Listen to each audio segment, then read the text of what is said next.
ரௌத்திரம் புது யுகத்தின் போர்க்குரல். மக்கள் அனைவருக்கும் வணக்கம்.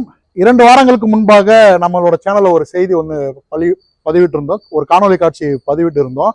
அதாவது காஞ்சிபுரம் ராகவேந்திரா நகர் பகுதியில இயங்கி வந்துகிட்டு இருக்கக்கூடிய நியாய விலை கடை எண் AB030 இந்த கட்டடம் வந்து பாத்தீங்க அப்படின்னா கட்டடம் முழுக்க விரிசல்கள் விட்டு எப்போ வேணாலும் இடிந்து விடக்கூடிய அபாயகரமான ஒரு நிலையில இருந்ததுன்னு சொல்லி ஒரு காணொலி வெளியிட்டு இருந்தோம். அந்த காணொலியில நாம என்ன ஒரு கோரிக்கையை முன் வச்சிருந்தோம் அப்படின்னா, இந்த கட்டடத்தை வந்து உடனடியா இடமாற்றம் செய்து இதை இடிச்சிட்டு புதிய கட்டடம் கட்டணும் அப்படிங்கிறது வந்து நம்மளோட கோரிக்கையை வச்சிருந்தோம். அதனுடைய எதிரொலியாகவும் பத்திரிகையாளர்கள் செய்தியின் பதிவிட்ட காரணத்தினாலையும் இப்ப இந்த நியாய விலை கடை வந்து இடமாற்றம் செய்யப்படுது.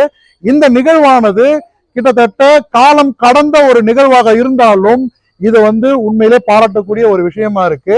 ஆகையால தமிழக அரசுக்கும் தமிழக அரசு அதிகாரிகளுக்கும் இந்த தருணத்துல பொதுமக்கள் சார்பாக நெஞ்சார்ந்த நன்றிகளை தெரிவித்துக் கொள்கிறோம். நன்றி தெரிவிக்கக்கூடிய இதே தருணத்துல மீண்டும் ஒரு கோரிக்கையில வந்து நாங்க வந்து இங்க முன்வைக்க கடமைப்பட்டிருக்கோம்.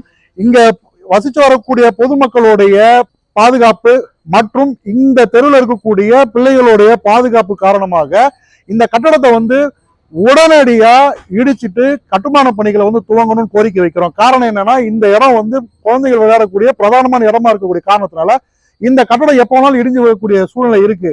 ஆகையால எந்த விதமான அசம்பாவிதம் இனியும் நிகழாம இருக்கிறதுக்கு உடனடியா இந்த கட்டடத்தை இடிச்சிட்டு கட்டுமான பணிகளை வந்து விரைந்து நடத்தணும் அப்படிங்கிறது இங்க மிகப்பெரிய ஒரு கோரிக்கையா இருக்கு.